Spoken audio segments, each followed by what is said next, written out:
Good morning. Welcome to SDL History Live. Our presentation today is the suffrage story through Bellefontaine Cemetery. I'm Tammy Goldman. I'm the Director of Tourism and Group Sales, but today I'm your host and technical assistance. I hope to ensure this program runs smoothly. So due to the present situation, nearly all of our programming is virtual. However, the Missouri History Museum, Soldiers Memorial, and our library are open to visit Wednesday through Sunday. Because your safety is our top priority, the capacity of the buildings are restricted and we do require advance reservations. All tickets are timed entry and free. Again, free. To reserve and plan your visit, please go to our website, mohistory.org. So before I begin, I have to say a special thank you to all of those in the audience that are members of the Missouri Historical Society. If you are not a member and would like to be, I'll post a link during the program where you can go and visit and support us. We appreciate all the support from the Zoo Museum Tax District. We sincerely thank you for your tax contributions. Today's program is also in association with our newest exhibit, Beyond the Ballot, St. Louis and Suffrage, which just opened a few weeks ago. A special thank you to all the sponsors, but today especially one of our lead sponsors, Bellefontaine Cemetery. Without all of your generous support, none of this would be possible. So I quickly need to mention a few details about how today's program will run, and I promise you we will get started. This will run roughly between 30 and 40 minutes. That's the full presentation, which will be followed by a 10 to 15-minute question and answer session. You can submit questions through the Q&A button found on your toolbar, and you can submit those at any time, but understand that we'll get to those at the end of the presentation. Please know that we will do our best, but may not have time to answer all those questions. We do have your emails, most likely, and we'll follow up if we didn't get to your question. Today's presentation, like all, is being recorded. So if you'd like to view it again or share it with others, it will be posted soon on our Missouri Historical Society YouTube channel. And lastly, your feedback is always very, very important to us. And we would appreciate it if you would take a few minutes after the program is finished to complete a survey. It will automatically pop up as a Kobo Toolbox survey in your browser. So keep an eye for that when you leave this session. So let's get to the good stuff. Today's program will take you on a tour via your computer screen through the cemetery and bring to life a few of the stories found in this exhibit, Beyond the Ballot, St. Louis and Suffrage. This is presented this morning by our friend Dan Fuller, the event and volunteer coordinator at Bellefontaine Cemetery. So with that, I'll invite you, Dan, to turn on your camera and share your screen. It's all yours. All right, so there we go. Welcome to Bellefontaine Cemetery and Arboretum. I'm speaking to you from our Willow office on the grounds of our 314 acres. And I really appreciate Tammy inviting me to take part in this. We have a unique partnership with the Missouri History Museum, especially on this exhibit, the Beyond the Ballot, St. Louis and Suffrage. Specifically, 14 of the ladies called out in the display that can now be seen at the History Museum are with us here at Bellefontaine Cemetery. So without further ado, I'm going to go ahead and go into the presentation.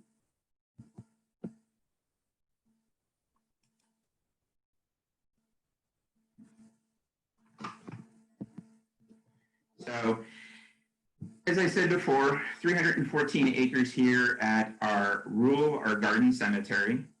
We began in 1849 and currently are a little over 87,000 burials. And amongst those 87,000 burials are going to be some of the stories that we're going to cover for our suffragists.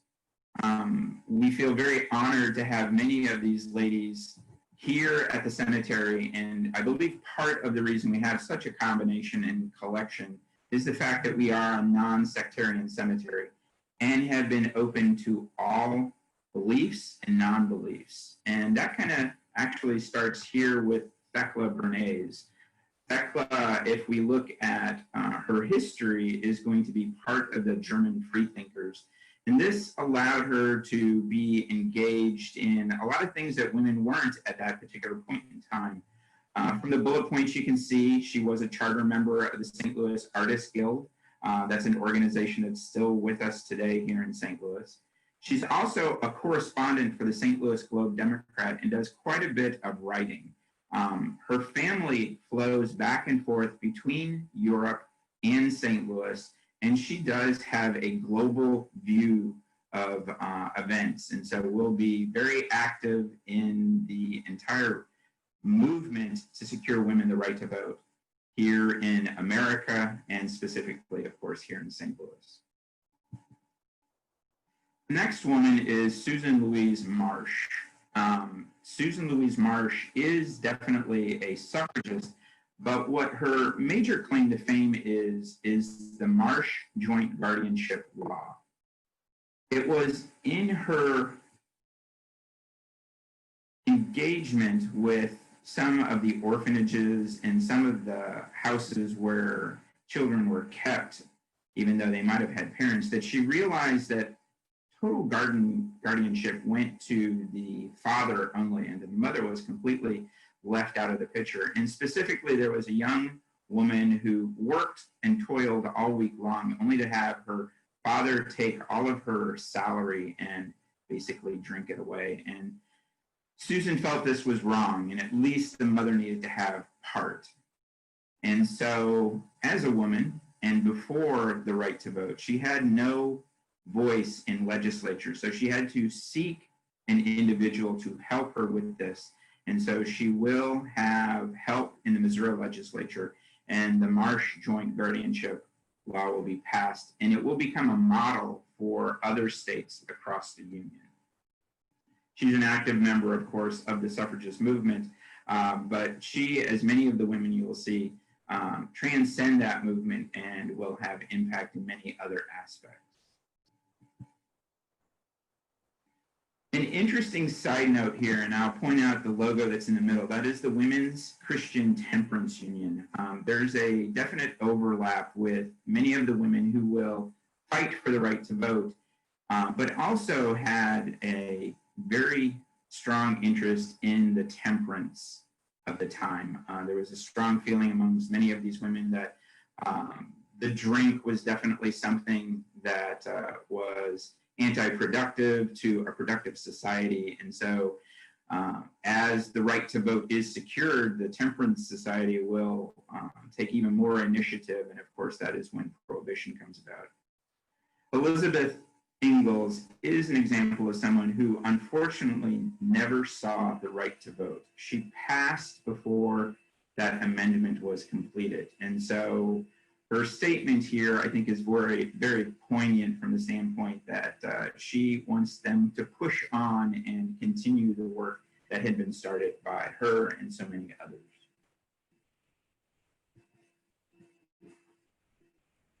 Florence Haywood is especially important to me because I am a member of the 1904 World's Fair Society, and Florence factors very much into that. As a woman who is a dynamic aspect in this time period, she is able to transcend what roles women usually have. In the photograph down in the bottom right, what you'll see is Florence Haywood standing next to David R. Francis, the president of the Louisiana Purchase Exposition. On initial approach to David R. Francis about becoming one of the members of the directors of the 1904 World's Fair, she was rejected. But she was not somebody to be told no to, and so she pushed forward. And interestingly enough, she was able to secure Vatican treasures as well as crown jewels from England, and those will be on display at the 1904 World's Fair. And that's all thanks to Florence's handiwork. She was actually born in New Mexico, moved to St. Louis after the Civil War along with her family, and she is a highly educated individual. She is from a well-to-do family that travels and travels very well. And part of what you will find if you Google Florence Haywood is writings that she did of her travels. And so if you have any interest in that time period travels and what it was like, especially for a woman to travel at that point in time, it's a very interesting read. We do, as you can tell already, have quite a number of ladies that are a part of the Beyond the Ballot movement. And Anna Clapp is definitely one of the top three from my perspective. She is the one and only president of an organization that will be formed during the Civil War, the St. Louis Ladies Union Aid Society. This is a precursor to our own Red Cross. But more importantly, many of the women who will take part in this organization will be the bedrock of the right to vote push after the Civil War is over. You'll hear a little bit more about some of those ladies later. Anna Clapp is a force to be reckoned with. As I said before, she is the one and only president of the St. Louis Union Aid Society. And the main focus of this particular group was to give those fighting men aid and assistance during and after battle. Many of these men, of course, are going to be wounded. They'll be in hospitals. Some of them could not read or write, didn't know coming into it, or maybe they received injuries from the war and couldn't do it. And so Anna and the ladies that represented the St. Louis Ladies Union Aid Society would come forward to help them with that. Now, I'm just going to let you know that much of the program that I have pointed out for you here actually follows along the locations in the cemetery. And so proximity between Rebecca Sire and Anna Clapp is very, very close.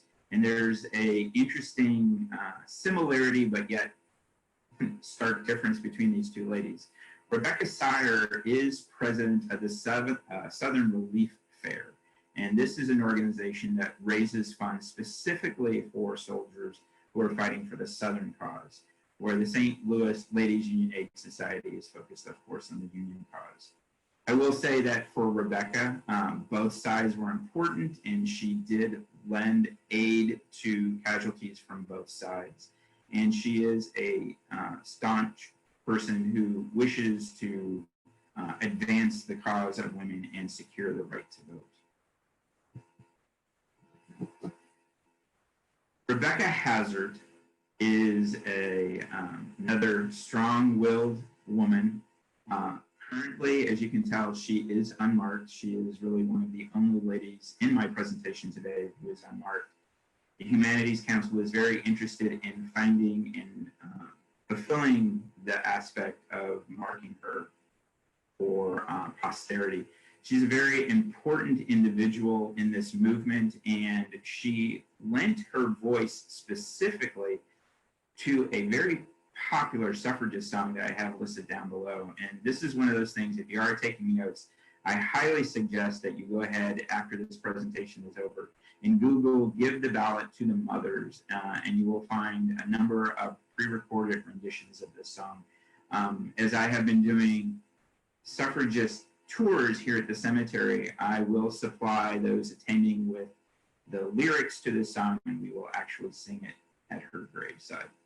And it's somewhat of a very moving experience, especially when you listen to and hear the words. We're going to morph a little bit beyond the suffragist aspect. July was definitely a suffragist, but again, we have many different things that are going on in the world at this time, and she will come front and forward to help and manifest some positive experiences. Specifically, the night and day camps were for young women who were laborers who were experiencing tuberculosis. And the night and day camp will become a camp in southern St. Louis, overlooking the river, where women could basically escape from the toils of the day, rest and recuperate. And July was very, very successful with this. She sought financial aid from organizations, and the Laclede Gas Company is actually the ones who supplied 4 acres that the night and day camps would be placed at. We're going to move into World War I time, and she, July, will be the person who will set up a Y canteen at Union Station, which, based on what literature you'll read, will be one of the top 3 canteens throughout the world, not just the United States, to give aid and comfort to the doughboys and the soldiers that were coming back from World War I. We have a unique situation here at the cemetery as, again, a place of rest and families being rested together. The Cousins family, Phoebe, the daughter, and Adeline, both have unique stories to our whole suffragist aspect. It really does, of course, start with the mother, Adeline, and her exposure is of the Civil War. She is a part of the St. Louis Ladies Union Aid Society, but unlike many of her contemporaries in that organization, she does have skills more on the medical side, and she will work with a number of doctors. And when the troops begin to move out for battles and confrontations on the Western Theater, she will move with them, and she is specifically at the Battle and Siege of Vicksburg. It's during this time she is technically wounded twice, once from frostbite and another from a mini ball, which struck her in the knee. Because of those injuries and, as you can see, her unrelenting services, she was granted a pension from the United States government and is one of the very first. And so that is May 27, 1888. And her marker, as you can see, is a typical military marker, and it is very difficult to find these 4 ladies throughout the United States, but Adeline Cousins is one of those. She will take part after the Civil War is over in the suffragist movement, and she is definitely an inspiration for her daughter, and that's Phoebe. Phoebe worked tirelessly through the desire to secure the right to vote. She will be basically a roommate to Susan B. Anthony, and she will write many speeches, and she will work tirelessly to secure this right. Unfortunately, again, dying in 1913, she did not see that come complete to circle, but she did set some other benchmarks for women. She was one of the very first 2 women in the state of Missouri to receive a law degree, and she is the first woman to become a United States Marshal. The Marshal's badge that she had been her father's before her. I'm going to introduce a new term for some of you, and that is cenotaph. Cenotaph, by definition, is empty tomb. So though there is memorialization for Mary Meacham here at Bellefontaine Cemetery, her mortal remains are not with us. We have volunteer researchers who are trying to discover where her physical remains are actually, and we hope to have that sometime in the future. Mary Meacham was the wife of John Berry Meacham, who was a very important figure in the Civil War, and specifically to the Underground Railroad and the education of African-American children. And after he perished at the pulpit in 1854, Mary Meacham took up after her husband and will push even further for children of color to be taught to read and write. And she is an active part of the Underground Railroad, securing the freedom for many escaping from the slave state of Missouri to the free state of Illinois. Mary Meacham Freedom Crossing, which is just actually north of Bellefontaine Cemetery and Arboretum, every year does commemorate this aspect. And it is a very moving event, and I highly suggest that folks, if you have a chance, to go take part and take a look at that particular event. Susan Elizabeth Blow was born to a very well-to-do family. Her father was very politically connected, and this did allow her the ability to travel again abroad and study. She worked with a man named Froebel, who knew of the concept of kindergarten, and it was Susan who brought the kindergarten concept back to St. Louis, and specifically at that time, the Carondelet school system at the Des Peres School, where our first public kindergarten was. She will work all of her life for the education of children and all of her adult life trying to secure the right to vote for women. By the end of her life in 1916, there were better than 400 kindergartens across the United States, and all of those schools, those kindergartens, considered her the mother of the kindergarten system. Now, what you're going to see is I have placed the Votes for Women banner on 3 specific slides because we have a very unique situation here at the cemetery where we have grandmother, mother, and granddaughter. It begins with Penelope Pope Allen. Right prior, or right post the Civil War in 1867, as I said before, many of the women of the St. Louis Ladies Union Aid Society would morph into the cause to secure the right to vote. And Penelope is definitely one of those ladies. She's a group of about 5 who are going to be there at the very beginning and setting up the dynamics which will carry this through for the next 2 generations. A little later on in my presentation, I will introduce you to the mother and the daughter in a very poignant speech that the granddaughter will give concerning her grandmother. I always like to put Virginia in this because as you look and you see her death date of 1968, it really brings to point the fact that securing the right to vote is not something that is so far away. I know for many 100 years sounds like so far away, but it really is 2 or even just 3 generations back. And Virginia was a part of this movement, and she just left this realm in 1968.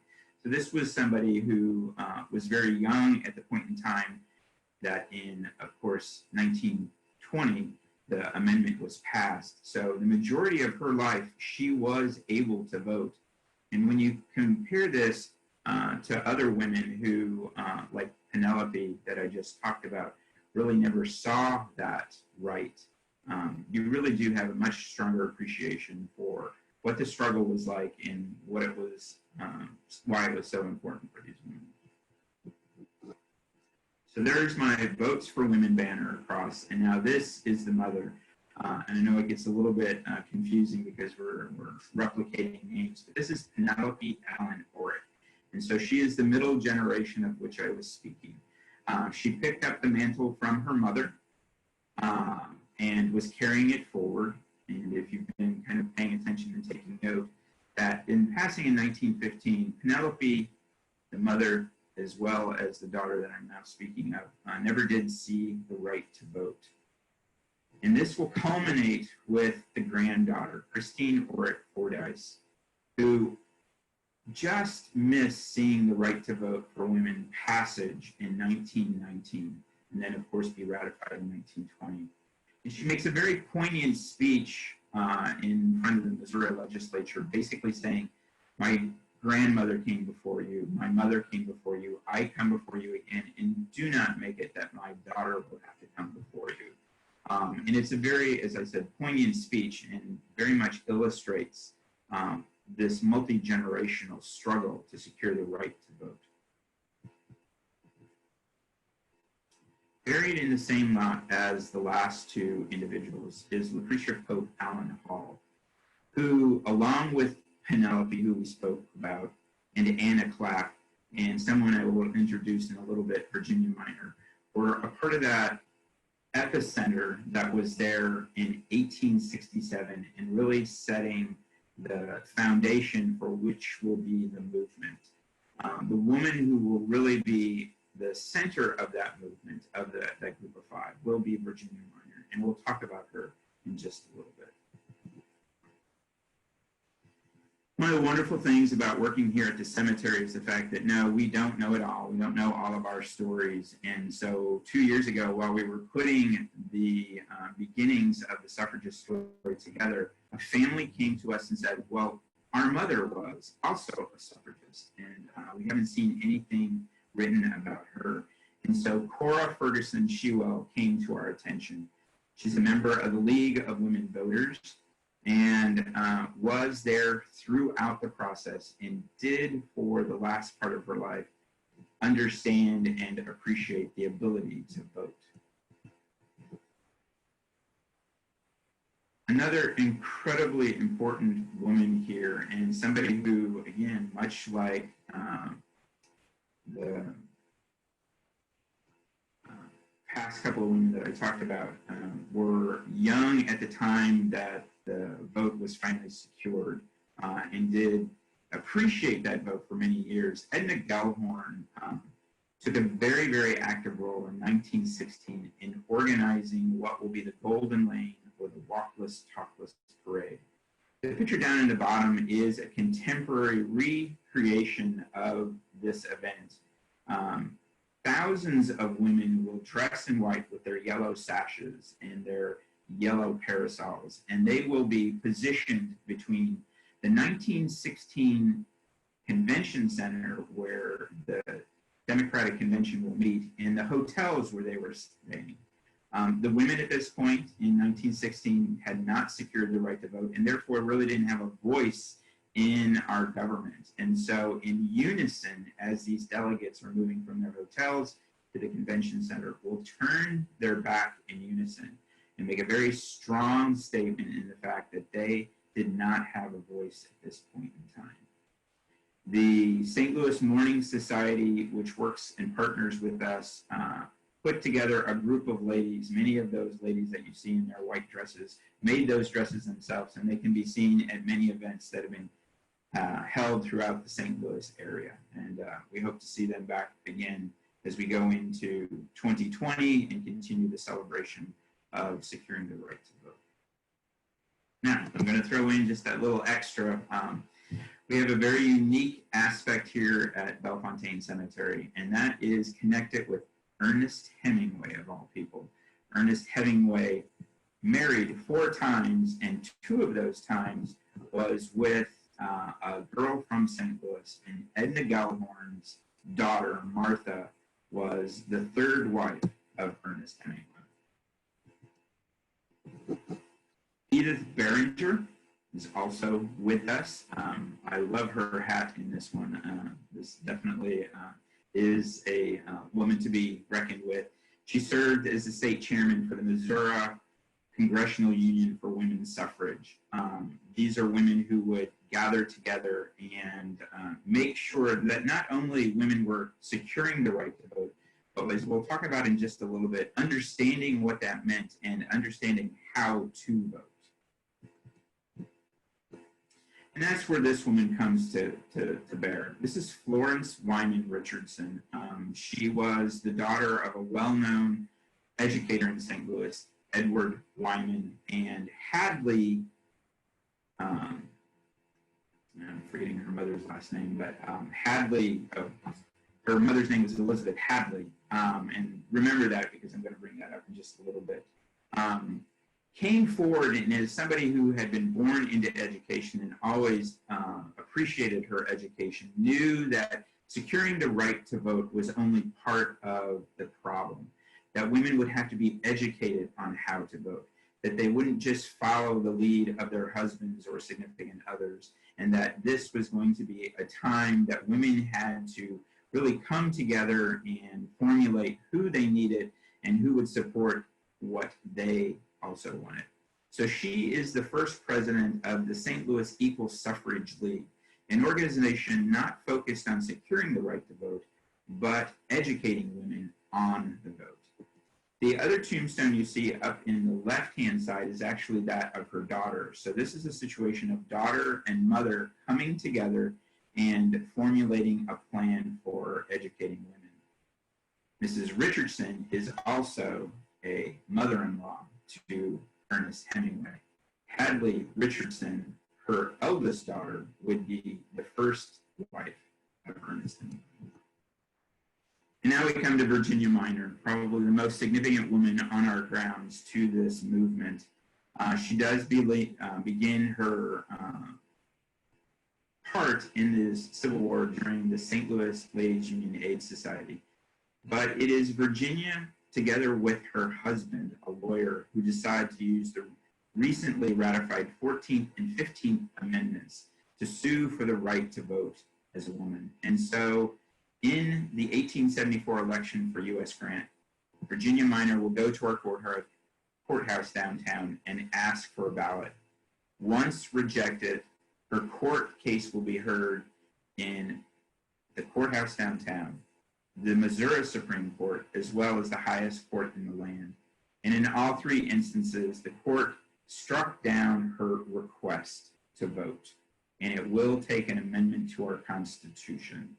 And that is one of the other reasons why the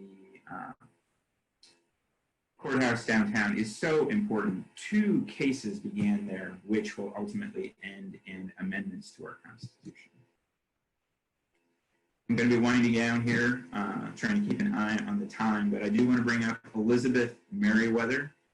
She is another person, part of the Women's Christian Temperance Union, and quite a juggernaut when it comes to speech writing. You can see that she's on the lecture tour along with Susan B. Anthony and many others, bestowing the rights of women to vote.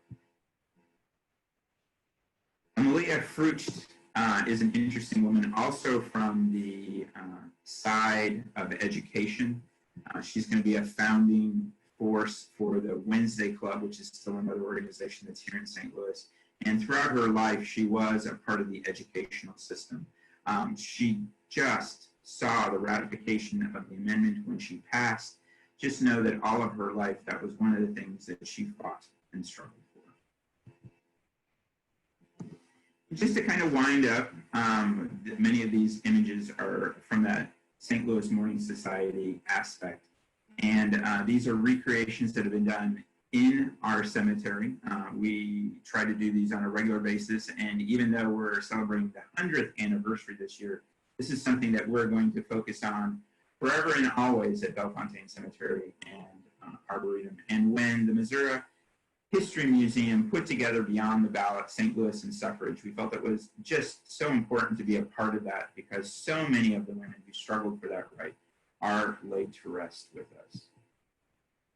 Just wanted to give you a quick snapshot of some of the folks who are here, and that includes our president there in the middle, that is Sherry Smith, and it's with her support that we're able to do many of the programming that we're doing, and especially what we were able to do in conjunction and partnership with the Missouri History Museum.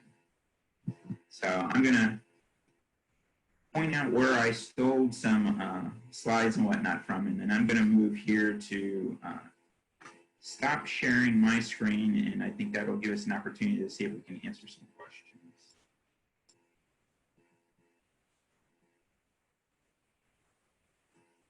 Okay, so someone is asking about the unmarked.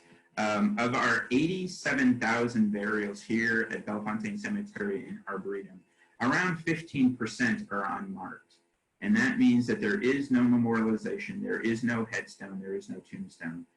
People ask all the time, why is that? Sometimes this is a family's prerogative, or a memorial had been placed sometime in the past and it's failed, and they are no longer able to maintain a monument.